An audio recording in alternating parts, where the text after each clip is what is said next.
guys, I'm Aussie Villain, and welcome back to our all-Canadian Blue Jays in their new time slot of Saturdays, as they will be known from now on. This is sort of how it's going to be going forward. So Saturday Jays, or Saturdays. And if you haven't seen yet, the new series, the full-time series in the regular out-of-the-park baseball slot, Chicago Cubs started yesterday.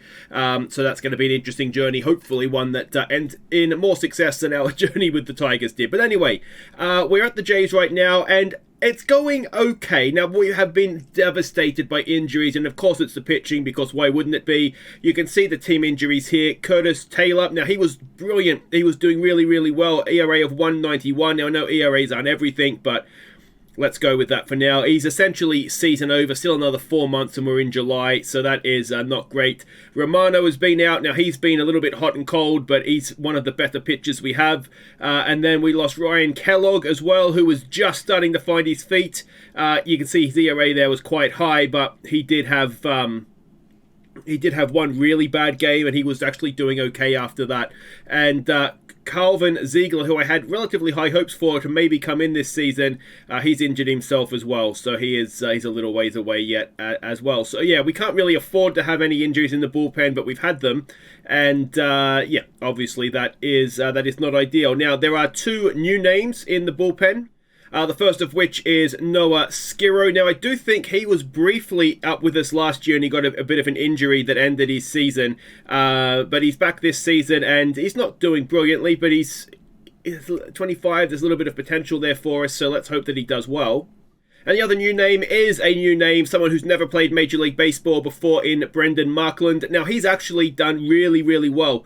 If you can see down here, he had an ERA of 6.30 in AAA last year. His ERA this year was 3.78.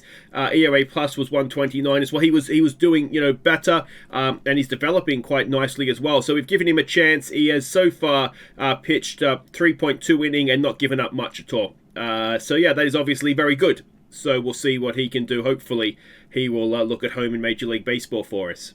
Now, we are post-All-Star break, so we have, as I said, played through quite a chunk of the season. We're 37-52, so we're on track to be a little bit better than last season, I think. Our win percentage last year was under 400, I think, wasn't it? So if we can maintain this through the rest of the season, then we'll be doing better than last year, and that is obviously the goal. This is the progression. Vlad Jr. has been a monster, 27 home runs already. Yeah, he has been much, much more what we would expect from him, and Freddie Freeman is doing a decent job up there as well. You can see leading batting averages and right up there in the league in terms of batting averages as well. Now, we have also had our first year player drafts. Let's have a look at the new Canadians that have joined in. So our first round pick, 8th overall, and I bet he never thought that, Jaden Brown. He is an infielder. Now, he's actually one of the better shortstops that we have, so if he can develop for us, that would be fantastic. If we could get a shortstop that's like 55, that'd be perfect. I would love that. But anyway, we'll see what happens with him. Second round pick was Elijah Hamill. Again, another one. You can see we're desperate for a shortstop, can't you? So we'll see what happens. His bat's not great. It's more a pick of desperation than anything. Third round pick was Mika McDowell, a center fielder. Again, could maybe play shortstop, but he's more of an outfielder. And yeah, well, let's hope we get out a little bit more than the 1.5 star potential that we're expecting. Fourth round, we went for a starting pitcher. Now, not horrible. It's like many pitchers. If we can get get up to 3 stars, then we're sort of talking, a solid-ish major league pitcher. So we are sort of hoping for progression with him, but we'll see. We'll see how he goes. Another one here, Riley Silva. I'll just kind of quickly scroll through these guys as I talk, and this will be in round order. The thing that we are hoping for with all these guys is obviously that we get more than we're sort of expecting through scouting accuracy. So, yeah, I mean, right now they don't look like much, but as I say, if they can progress, and we're spending a lot of money on it, I think I've got 40 million or so into player development, so I'm hoping that we can get some of these guys into major leaguers. But yeah, you can see now we're down to sort of the half-a-star guys, and at this point, we can't expect too much. But, we live in hope of another Mario Morales, who was, one of these guys. He was a 17th round pick and was an absolute star in Detroit. Well, he was going to be a star. He was still quite young, wasn't he? But anyway, you get the picture. There's not too much expected. Yeah, so we might even just leave it there. But hopefully we get 1 or 2 stars in the rough here, and we'll see what happens on that front. Now, as I say, we have had the All-Star game. We had 2 Toronto players called in, and it won't surprise you to know who they are. It is obviously Vlad, and it is Freddie Freeman. They didn't really play much of a part in the game, to be honest, and we have a quick look here at the National League side for you as well, which is disappointing, but yeah, I mean, last year Freddie Freeman, of course, was the MVP of the game, wasn't he? So this is the box score. You can see there it was a National League win quite comfortably. They had more runs than the American League had hits, so in that sense it was a well-deserved victory. And you can see here, if we go and have a look down, I'll try and point them out for you. Freddie Freeman went 0 for 2 with 2 strikeouts, and Vlad came in and got a walk. So yeah, not much to say. No Toronto player hit the ball. And if you are interested in the pictures, there they are there. And yeah, a bit of a rough day for a couple of pitchers. But the All-Star game can be very unforgiving, can't it? So if we go and have a quick look here at everybody's numbers, you can see them here. Paxton, Pivetta should get a mention, actually. I was criticising him. I wouldn't have started him opening day. To be 100% fair to him, he has looked every bit a Major League pitcher and could probably find himself a little bit harshly treated not to be an all-star, to be honest. ERA of 382 is very, very solid indeed. So yeah, hopefully he will continue that form. You'll notice Indigo Diaz has come back in. Carl Quintrill has moved into the bullpen. And yeah, Rowan Wick, who was brilliant for us last year, is struggling this year. And Sestrinsky is back from injury. I don't think he has pitched. I think he came back sort of during the All-Star break. So we'll see what sort of form we get out of him once he gets back on the mound. And the batting lineup is roughly the same as it has been. Now, there was a comment by Chris to say we should try and find the catcher with the best defensive rating, because Naylor's defensive, or catching ability, I should say, wasn't particularly good. There is one guy in the whole system that is better than him, and his bat is non-existent. I think he goes up with like a little plastic T-ball bat, to be honest, because he doesn't hit the ball at all.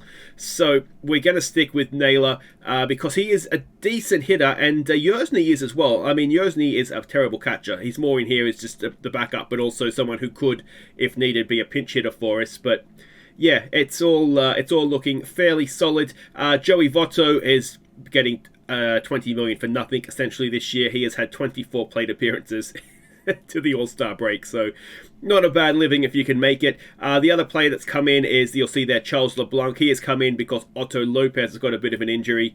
But yeah, it's not going too badly. O'Neill has been injured, which is why his numbers are all a little bit down. He needs to hopefully pick himself up. And the other player that is worth a mention is Josh Naylor, who's done quite well with the bat as well. So the top of the order is looking fairly solid. It just drops off fairly rapidly the further you go down. But anyway, that is what it is. And if we have a quick look at the standings, you can see them here. We are struggling, as you would expect. A terrible end to the All-Star break, where we actually had 2 Series 6 games against Detroit, home and away, and we won 1 of those 6. So given that Detroit is the worst team in baseball, that was massively disappointing. And even if we'd split that series, 40 and 49 looks just so much better, doesn't it? So yeah, that was a really disappointing way to go into the All-Star break. But hopefully now we've had that break, we can do a little bit better. And you'll see that when it's not just Detroit that's worse than us, Pittsburgh are also worse than us, as are the Nationals. And are we still neck and neck with the Phillies? We are, yeah, neck and neck with the Phillies as well. So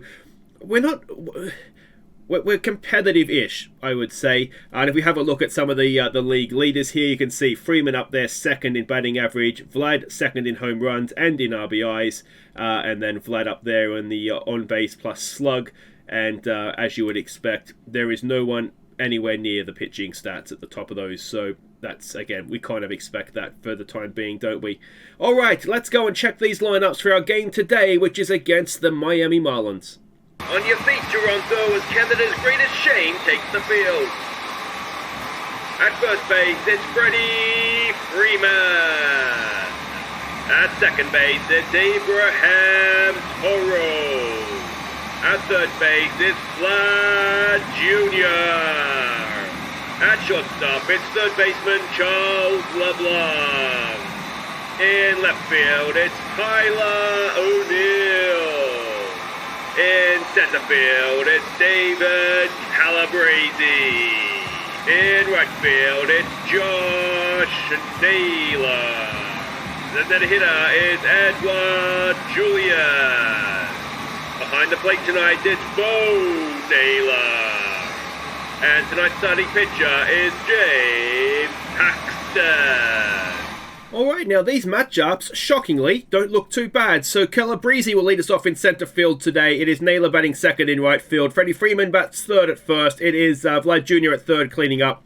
Julian is the designated hitter at 5. O'Neill is batting 6 in left field. Bo Naylor, the catcher, bats 7. Toro, the second baseman, bats 8. LeBlanc, the third baseman at shortstop, bats 9. And James Paxton is on the mound for us. A 3.9 record this season, ERA of a smidge over 5, up against Sandy Alcantara. Now, of course, if you did follow the Tigers series, you will know I have a history with him. That involves not checking his contract, but also him being extremely disappointingly bad. He has a 6.8 record, an ERA though of 3.85 and a whip of 140. So the fact his ERA is that low and he has a losing record would suggest, as the matchups do, that this team doesn't really hit. There's nothing like a game against this Jays team to get your bats in form though, so this could go anyway. Alright, so welcome to Toronto. Krindler will lead them off batting 118 this season, and we do a quick lap of the outfield, and we should duck in behind home plate momentarily for Paxton to get us underway. It's a 2-1 pitch. We're just going to keep swinging around apparently, in over his shoulder, and here we go. And it is straight up the middle for a leadoff single. So that's disappointing. Nothing like a Jays game to get your bats in order, is there, Miami? Alright, it is Jose Iglesias now coming in, batting 240 this year, a 1-0 pitch. Now, Paxton's contract is up at the end of this, could be a double play. There's one, no, LeBlanc, as we know, is not a shortstop. He's barely an infielder. Jock Patterson, a 2-2. Oh, gets away from Naylor behind the plate, and then I'll get the runner over to second. So Paxton's contract is up at the end of the year. Obviously, we would very much like to keep him because Canadian pitching right now is a little bit thin on the ground. The issue is that he's not particularly keen on talking to us about an extension. I'm hoping that'll change. I mean, he's 35. I'll pay him whatever he wants. He's not going to get a much better deal than that, I don't think. Oh, it's another loose pitch. And, well, runners go to second and third with 2 out now, and this suddenly becomes a very, very big at bat. Are we going to walk him? No. Is it going to leave? Oh, dear. And just like that, it is a 3-0 lead to the Marlins. 363 feet. It should have been a double play. And instead, a walk and a home run later, and we're 3-0 down. Kevin Pillar, who was a Blue Jay at some point, if I'm not very mistaken. I remember seeing him when I was in Canada. So he must be old. When was that? So I haven't lived in Canada for a few years now. David Calabrese will lead us off. He is batting 202 this season. He is one that is improving, although he's in a slump right now. 1-2 pitch, and that will be a strikeout. Now, if his ERA, his being Alcantara, is 3.85, we're already struggling here, aren't we? As Naylor comes in and is going to get caught in right field for 2 away. Now comes up the heart of the order, Freeman, Vlad, and Julian. But with 2 out, no one on, not much to work with here. An 0-1 pitch. Freeman whips it through the right side of the infield, and we have a base runner. Now, can Vlad get hold of number 28 of the season? That's the big question, isn't it? He's batting 279, a 1-1 pitch, and Vlad has hit it, but it's going to be caught in centre field. And that'll do it for the first. We are 3-0 down. And it will be Hernandez coming in for them, batting 200, a 2-2 pitch. And a strikeout for Jimmy Paxton. In comes Nick Fortes, who is batting 238. It is a 2-2 pitch. And that is hit into left field. O'Neill is there, makes a nice catch. That'll be 2 away. And it's Jacob Amaya coming up now, batting 375, though in truth it is probably better said 6 for 16. A full count and, ooh, a walk. Krindler comes in, who started the game off with a single up the middle. It's a 2-2 pitch. Oh, he's tied him in a knot, and that'll do it. All right, much better from Paxton there. Okay, it is Edward Julian coming in now, batting 239. I saw, who was it? I forget who it was now on Twitter. Oh, it could have been out of there. It is Edward Julian. Sends it over left field, 377 feet. And it is 3-1. Yeah, somebody on Twitter, and I apologize, I can't remember who it was, sent me a clip of Julian playing for the St. Paul Saints, I think it is. I think that's Minnesota Twins AAA side. And he hit a home run. Almost identical to that, actually. As Julian takes a 1-2 pitch and pops it politely into left fielder's glove. 1 away. Bo Naylor now batting .233 this season. Another 1-2 pitch. And Naylor swings over the top of it for 2 away. In comes Abraham Toro batting .213. A first pitch swing. Toro misses the bunt. And we'll go again. A 2-1 pitch. And Toro gets it into right center field even. And that will be a 2-out single for Charles LeBlanc, batting .174 so far this season. A full count. And LeBlanc swings through it to end the inning. But we've pulled one back thanks to Julian. It is 3-1 now. Paxton to face Iglesias, who's 0 for 1. A 1-0 pitch. And a ground ball to the third baseman, over to first, VLAD to Freddie. And that is 1 away. Jock Pedersen now comes in, walked last time up. An 0-2 pitch. And this time he strikes out, 2 away. Maybe, hopefully, Paxton just got a little bit of a slow start. Reyes now, a 2-2 pitch. 2 out, no one on, hit into center field. And that'll do it for the top of the third. Nothing there for the Marlins. Calabrese will lead us off, 0 for 1 today. An 0-1 pitch. And Calabrese pops it up, and it'll be caught by the third baseman. Simple as you like. 1 away. Up comes Naylor, who's 0 for 1. An 0-2 pitch. And, I thought it was going to skip down that line, but in the end, first base has it. Nice to see Naylor run the play out, even though first base was there before he left the batter's box. That's good effort. Good hustle. Freddie Freeman, who's 1 for 1. A 2-1 pitch. Freddie Freeman gets it into right field, and for a second time in a row, Freddie Freeman has a 2-out single. Now, can Vlad do a little bit better than last time? It's a 2-2 pitch. He's grounded it to the second baseman. It would have been a double play if they needed it. But that will do it for the third. We are still 3-1 down. Cronenworth comes in. He hit the home run last time up that was quite disappointing. I think we can all agree. This time he's popped it up into right field. Josh Naylor is there for 1 away. It'll be so disappointing, won't it, if that's sort of the difference between the two sides. A 1-1 pitch here. Paxton delivers. It is absolutely smacked out there into right center field. It'll be at least a double, as Josh Naylor has it. Gets it in. And he will stand. Did he stand at second? I think he did slide in. Anyway, doesn't matter. Either way, it's at second. Enrique Hernandez now, who's 0 for 1. 1 away, runner at second. A 2-1 pitch. And a ball that loops up into left field. It is caught by O'Neill, and the runner will stay at second. 2 away for Nick Fortes, who's 0 for 1. If we can keep the O, it's inning over. Instead, it's whacked out there into left field. O'Neill gets it in, keeps the runners at the corners. So again, we have a big at-bat here, don't we? Paxton versus Amaya, who walked last time up. It's a 1-2 pitch. It's a ground ball. Freddie has it over to his base. He goes, and that'll end the fourth. We do not give anything further up. Julian to lead us off. When he did this in the second, he cleared the fence. It's a 1-1 pitch. Julian has just popped it over the infield. It drops in front of right field for a leadoff single. Very nicely done. Tyler O'Neill now, who's 0 for 1. Still sort of coming back from his injury as they try and pick Julian off, but he is awake to that, which is good to see. A 1-2 pitch now, and O'Neill, it was a ball he would have been better off just striking out on, as he grounds it into a double play. Bo Naylor now, 0 for 1, 2 out, no one on. It's a 1-0 pitch. Naylor down the third base line. That is relatively simple. And that'll do it for the fourth. Still 3-1 to the Marlins. Paxton to Crindler, who is 1 for 2. It's a 1-2 pitch. It's a ball up the middle. It's identical to the first inning. And for the second time today, Crindler leads them off with a single. Jose Iglesias now, 0 for 2 today. A first pitch swing. It's into right field. Runner will go back.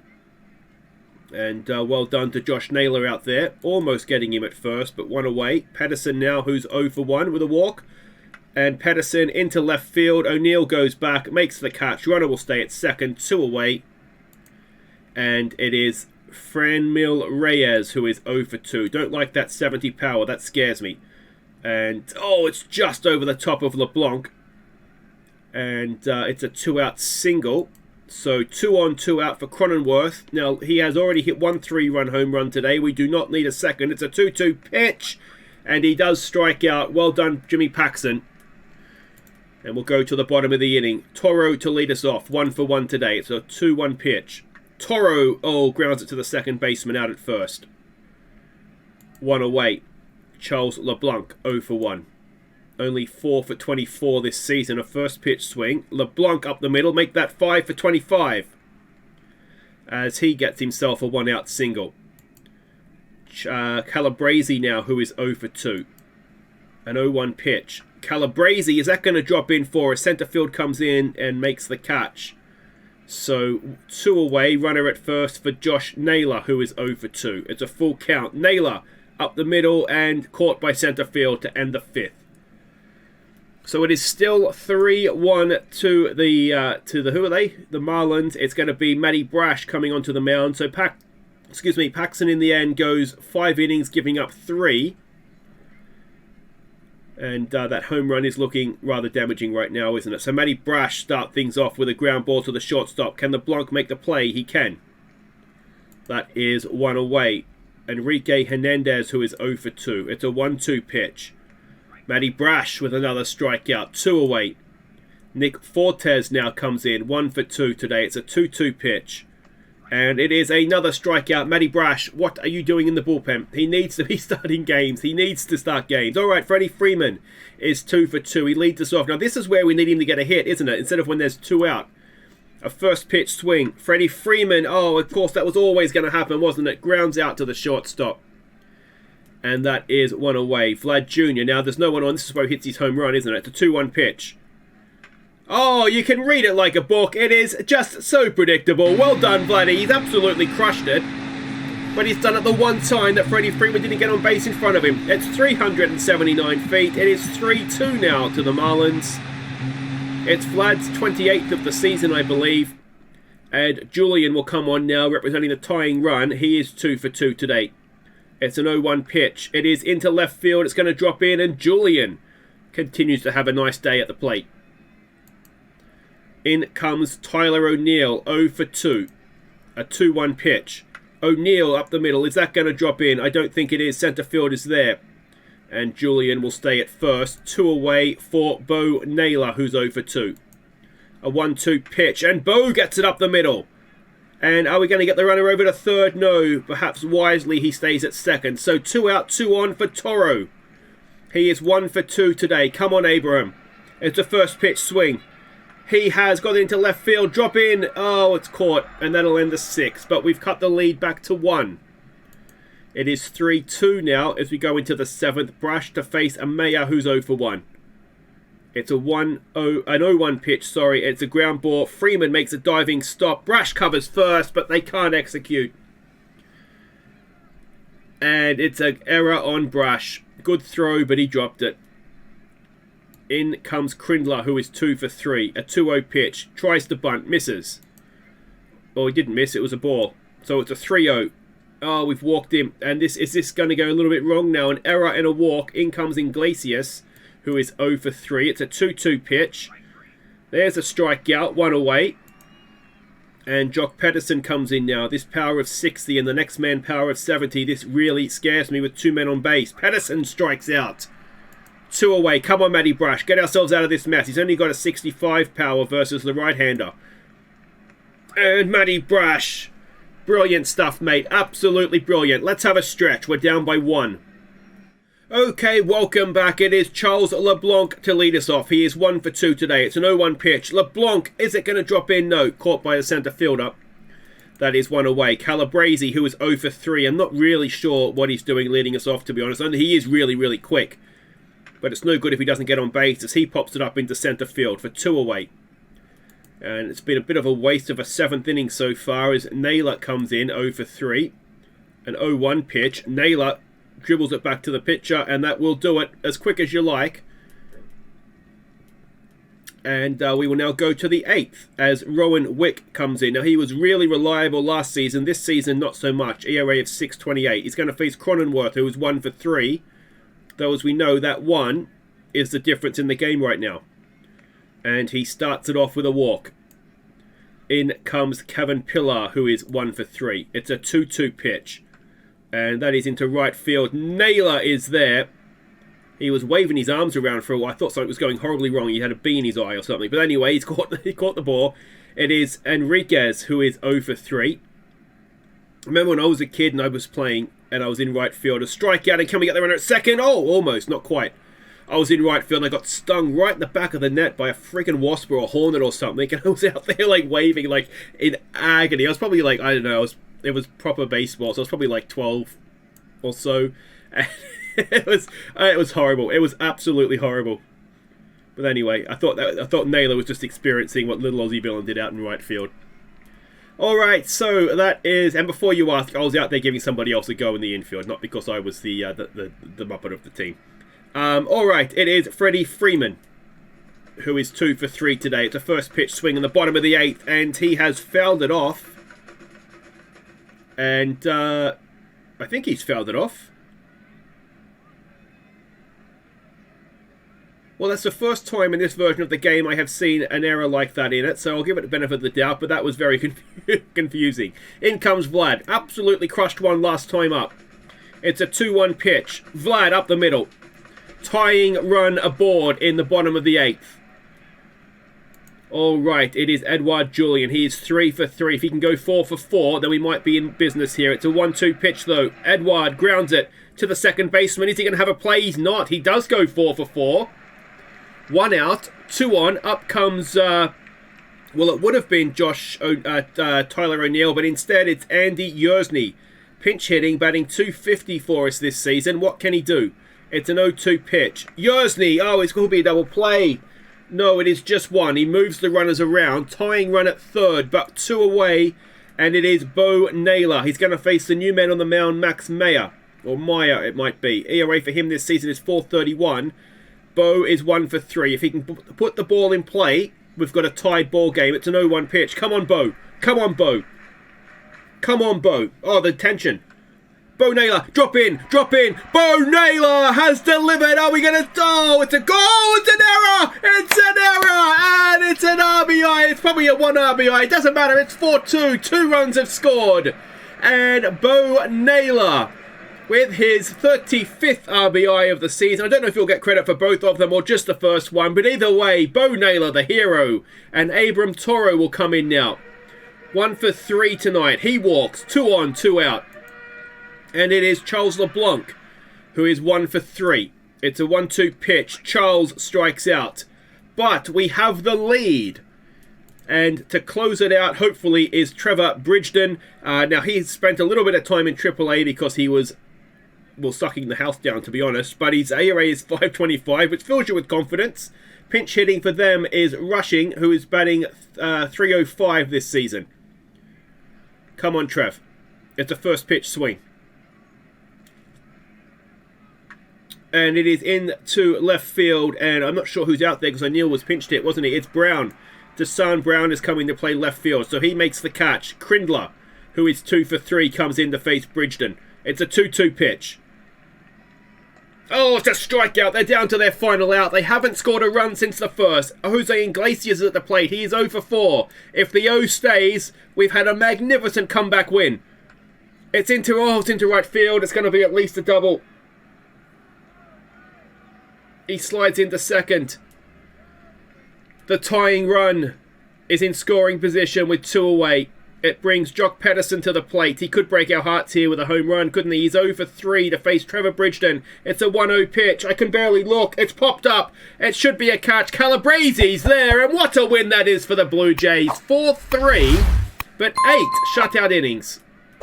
So, numerous heroes for us there. I mean, Bo Naylor, I absolutely love him. I really do. He's one of my favourite baseball players all of a sudden. He's just really, really good, isn't he? I mean, he can play third base.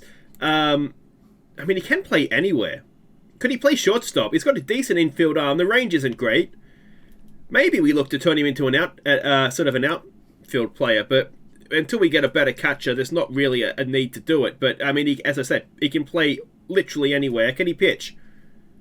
No, he can't pitch, but you wouldn't expect him to be able to. But there we go. That is magnificent. So I think what we'll do, unless there is an unlikely run at the playoffs, which I don't think, we'll come back for the final game of the regular season, which ends how it starts at home this time, though, to Baltimore. And yeah, hopefully we will be better than last year. Last year we won 60 and lost 102, I think it was. That adds up, doesn't it? So let me know what you think. Will we do better than that this season? We are currently 38 and 52, one game after the All-Star break. So let me know what you think. Will we do better than last year? You'd like to think so, wouldn't you, at this point? Until then, guys, I've been Aussie Bill. Thank you so much for watching. If you haven't yet, go check out the Chicago Cubs series. And yeah, I'll see you next week for Saturdays. Take care.